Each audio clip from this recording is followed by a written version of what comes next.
शिक्षा से आना जाना है। मेरे पिताजी एक प्रोफेसर थे, नागेश्वर शुक्ल में ताऊजी आचार्य थे। पिताजी की मृत्यु हुई थी।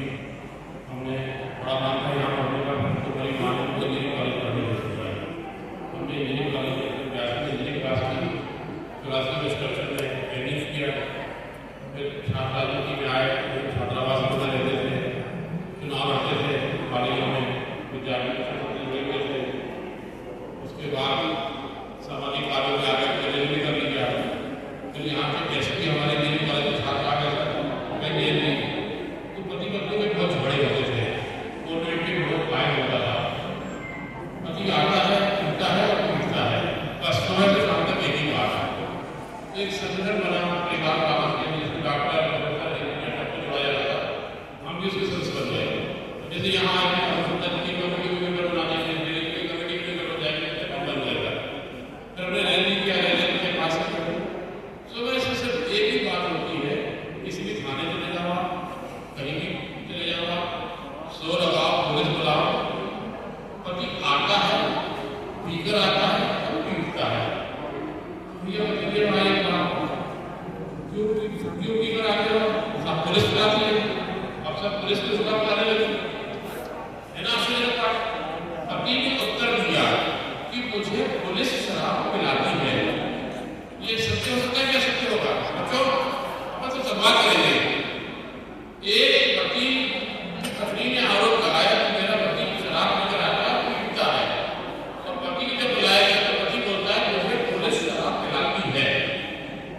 ये वचन सत्य है क्या? सत्य ये गलत है, ये वचन सत्य है।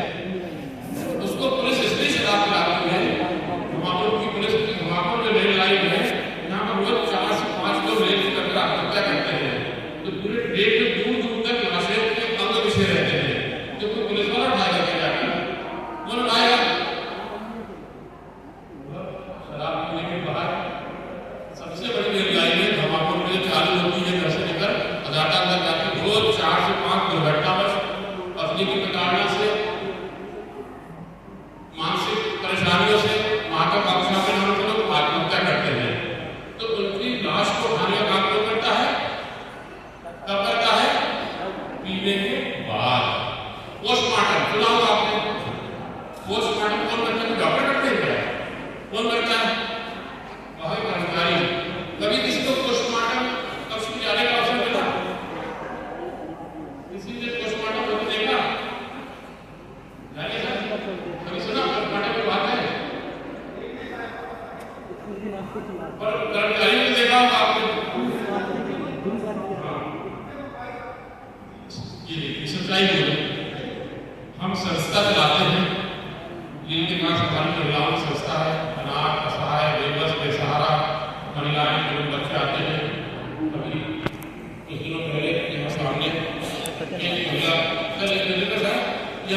पड़ी हुई थी, उसको पुलिस ने लाकर मारा, छोड़ा। रात का समय था, देखने में अच्छी सब कुछ ठीक थी, उसको रात को छोड़ा और सुबह उसको एकदम पेट बुखार लगा और लगाने लगी। थोड़ी देर में उसकी मृत्यु हो गई। हमारे महात्मा को कहते हैं किसी भी संस्था में कोई संस्थागत मृत्यु हो जाए तो संस्था का संचालक जिम्मेदार होता है। नेग्लिजेंस 304 धारा बनती है, लापरवाही।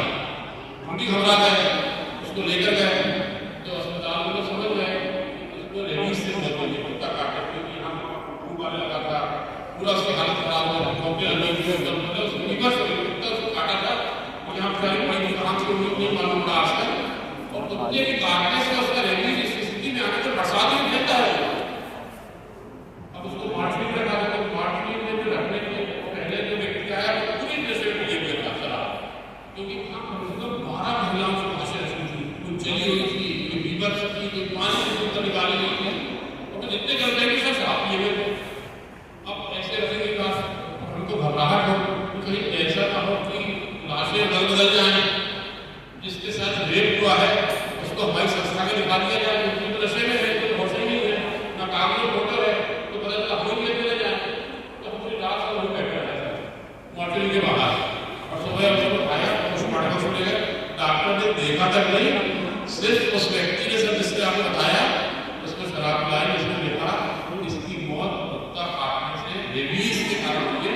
मतलब सुप्रीम कोर्ट ने कहा देखिए सच्चाई है, छोटे पर कुत्ता काटे तो उसका कोई इलाज नहीं, 12 वर्ष तक रेबीज के कीटाणु शरीर के अंदर रहते हैं। तब कैसा करते हैं, कितने लोगों की बेचारे महिला की आज तक शिनाख्त नहीं हो पाई, दर्दनाक मौत मेरे जीवन में सोची नहीं थी किसी महिला की तड़प करके मौत हो रही थी। देखने 4 घंटे मतलब हम लोगों ने सोच नहीं पाए कि कैसे कुत्ता काटने से मौत होती है, वो अभी सुनते हुए भी है। पोस्टमार्टम कराया, अब लावारिस लाश को दफनाना पड़ता है। क्यों? क्योंकि कब वो निकलाए टेस्ट हो जाए, परंतु रेबीज वाले को दफनाया नहीं जाता क्योंकि इसके कीटाणु अंदर अंदर फैलेंगे और अंदर के धारण कर जाएंगे, उसको एसडीएम की अनुमति लेकर जलाना पड़ा। जलाने वाला कौन? मैं शराब की गोली करता हूँ, शराब के बारे में बता रहा हूँ कि शराब के सेवन से मन की गतियां समाप्त हो जाती है, विचार करने की तंत्रा समाप्त हो जाती है, मनोवैज्ञानिक पक्ष इतना कठिन होता है कि व्यक्ति अपना सब कुछ भूल जाता है। अब दुष्परिणाम बोलो, ऐसे परिणाम बोलो, इस शराब का विषय है।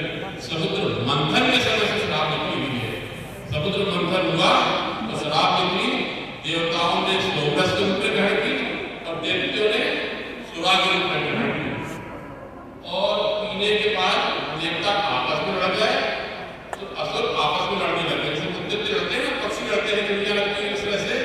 तब विष्णु भगवान ने कहा ये कि शराब सबसे मानसिक रूप से घातक है, इसका प्रयोग नहीं होना चाहिए। विश्व के कुछ देशों में शराब पेयजल है, जल्दी में ग्रहण किया जाता है। पता है क्यों ग्रहण की जाती है? क्योंकि जहाँ -14 डिग्री सेंटीग्रेड टेम्परेचर हो वहाँ पानी जम जाता है, वहाँ नलों में शराब आती है, तो वहाँ शराब के लोग पीने के बाद पत्नी को पूरी पीते हैं। ये प्रश्न में आपसे समाजशास्त्र के मनोविज्ञान के बच्चों को छोड़कर जा रहा हूँ, अगली बार मैं इस पर बात करेंगे। आज हम सुबह से शाम तक मोबाइल के बारे में पढ़ रहे हैं, टेरेस लगा रहे हैं, युद्ध रोक रहे हैं, मांसाहार नहीं करते, शराब का सेवन नहीं करते। बताइए 81 साल की उम्र में तो सबके एक चीज दिमाग में फिट एकदम वही है कि शराब से ये होता है, मतलब भाइयों कोई सामने है अमेरिका का राष्ट्रपति, शराब का सेवन नहीं, मांसाहार का सेवन नहीं, किसी प्रकार का नशा नहीं, सिर्फ एक लक्ष्य मानव का कल्याण, बेहतर से बेहतर परिणाम, हिंसा ना हो, समाज हिंसा मुक्त हो, शस्त्रों का प्रयोग ना हो, चाहे गाजा हो चाहे यूक्रेन हो। तो शराब का समुद्र मंथन से ही तय था कि शराब इंसानों को नुकसान पहुंचाती है। उसके बाद भी शराब का सेवन आर्किटेक्ट यूरोपीय देशों में दृष्टि है कि -1 डिग्री सेंटीग्रेड में नलों में पानी की जगह अल्कोहल आती है, क्योंकि उसका सेटिंग टेम्परेचर कम होता है। कोई बता सकता है कि अपने जगह से हमें कितना शराब पीते हो? हम लोगों ने शराब देखा रांची में, बस्ती में भुटिया उपवास किया, महिला व्यक्ति भुटिया के ऊपर, और जितने शराब जाते थे उनको माला पहनाकर टीका करते थे, हे भारत के महान नागरिकों, आप शराब पीने जा रहे हो। महिला भुटिया पर टीका करते थे, शराब की कोई चिंता नहीं, आराम से जाते थे, अपनी तरफ चलाते थे, टीका कलाली लेकर पैसे नहीं मिला था, तो कलाली के जल्दी जाते थे, बिना पैसे नहीं था। उन्होंने कहा भारत का सबसे ईमानदार व्यक्ति है ये, महीने की 7 तारीख को जितनी शराब पिएगा उतना पैसा देकर जाएगा। ये भारतीय शिक्षा संस्थानों के व्यक्ति में काम करता है, हम तो उतना लिखेंगे ना पढ़ेंगे, परंतु 7 तारीख को कैसी चर्चा करेगी, ये पहला काम करेगा, बच्चे की फीस भी जमा करेगा, बेटा बिजली का बिल जमा करेगा, दूध नहीं लेकर जाएगा, बच्चों की दवाई नहीं लेकर जाएगा, माँ के लिए साड़ी नहीं लेकर जाएगा। ये पहला काम करेगा, हमारी शराब की दुकान में आकर पूरा हिसाब सही सही पैसा देकर जाएगा। धन्य साहब, धन्य शराबी महान है, दूसरा पास के लाभ में तय हुआ पैसा बोलेंगे तो शराब की दुकान को शहर के बाहर कर देंगे। आप स्थानीय महिलाएं रखते हुए बोले बहन जी दुकान बाहर मत जाएंगे, बाहर जाएगी तो पति घर ही नहीं आएगा, वहीं पिएगा, वहीं बाहर आएगा, ये जहां तक अंदर भरा जाता है तो ये रहता है। ये शराब की मात्रा के बारे में नहीं बता रहा हूँ, मैं प्रैक्टिकल बता रहा हूँ। एक साल हमारे दोस्त को टिकट मिली वार्ड की, उनके विरोधी दुष्प्रचार हो गया कि शराबी अब अगर पार्षद इस व्यक्ति को चुनोगे तो कलारी में जाकर साइन कराने पड़ेगा कि ये व्यक्ति पार्षद बना दो। आप कलारी में मीटिंग हो गई, सारे शराबी इकट्ठे हो गए, उस व्यक्ति ने 1 रुपये नहीं खर्च किया, चुनाव जीत गया। ये शराब का यहाँ मतदान में होता है, हम वोट डाल लेते हैं। हमारे घर के पास में एक महाकुशल वाले हम 10 दिन जरूर दिया था, यहाँ पर वोटिंग के समय आते रहते हैं। यहाँ पर बिल्कुल भी नहीं थी मतदान करने के लिए। वो कावड़ यात्रा में देखेगी, साईं मंदिर के गुरुवार में लाइन लगी दिखेगी, आपको हर जगह भीड़ दिखेगी, पर मतदान के लिए महाकुशल वाले साइंस कॉलेज में भीड़ मतदान के लिए नहीं दिखेगी। कौन आएंगे? जिनको रात को मजला का प्रदान की गई है, वो वोट डालने आएंगे।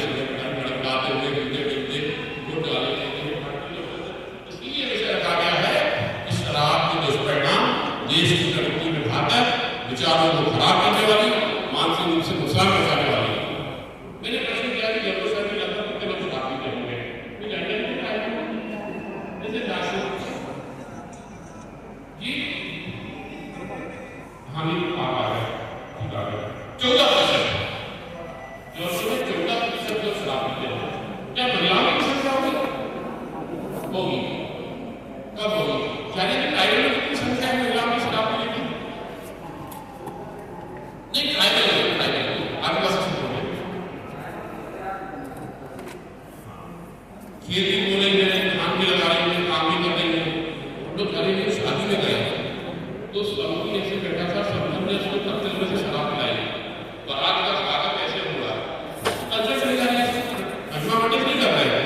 ये सब तो मंथन से चली जा रही है, पर शराब खराब पीने की बात आपको क्यों बनाई जा रही है? कि आप लोग समाजशास्त्र और बहुत बड़े आगे आने वाले समय में समाज के सामने अपनी भूमिका रखने जा रहे हैं। क्या किसी सरकारी विभाग में शराब अलाउ है? थाने में किसी को भर्ती करने पुलिस थाने में शराब के देखा नहीं। अब भारतीय सेनाओं में शराब भर्ती के बाद भी ये क्यों? पुलिस का लक्ष्य है जनसेवा और देशभक्ति, और नीति का क्या मोटो है? लड़ो और मरो, डू एंड डाई। लेकिन अब दोनों में बताइए, पोरस की सेनाएं हाथियों पर युद्ध लड़ने जाती थी, हाथियों को शराब पिलाई जाती थी, और वो दुश्मन को तुड़वाते हुए निकल जाते थे। सिकंदर को यह युद्ध नीति मालूम पड़ गई पोरस की, तो सिकंदर ने क्या किया? हाथियों के सामने आग लगा दी। तो जो मदमस्त हाथी चुनाव में मदमस्त मतलब शराब का, तो क्या हुआ? डरता अपनी सेना को बोलता हुआ निकल गया। यह है शराब का मानसिक दुष्परिणाम। जानवर आप शराब करते हैं, तो कोई भी पक्षी शराब नहीं पिएगा, कोई भी जंगली जानवर शराब का सेवन नहीं करेगा। कितना भी बुरा मदमस्त हाथी हो, कितना भी बुरा हाथी हो, तो छोटे बच्चे को कभी नहीं छूता। कितना भी जहरीला शराब हो, कितना भी जहरीला सांप हो, वो गर्भवती माता को कभी नहीं डसता। ये सब अपने द्वारा बनाई नहीं है, आदि काल से चली आ रही संस्कृतियां हैं। शराबी को सांप नहीं काटता, शराबी को रास्ते में भी करने को चलता है, हिलता हिलता देशी चलाता है। सर हम लोग कॉलेज से आते हैं, कई शराबी हमारे बड़े मिलते थे, उनकी जेब में नोट बड़े होते थे, हमने नोट बनाकर यहाँ के खाने का जब वो शराबी होता था रास्ते पार होगा तो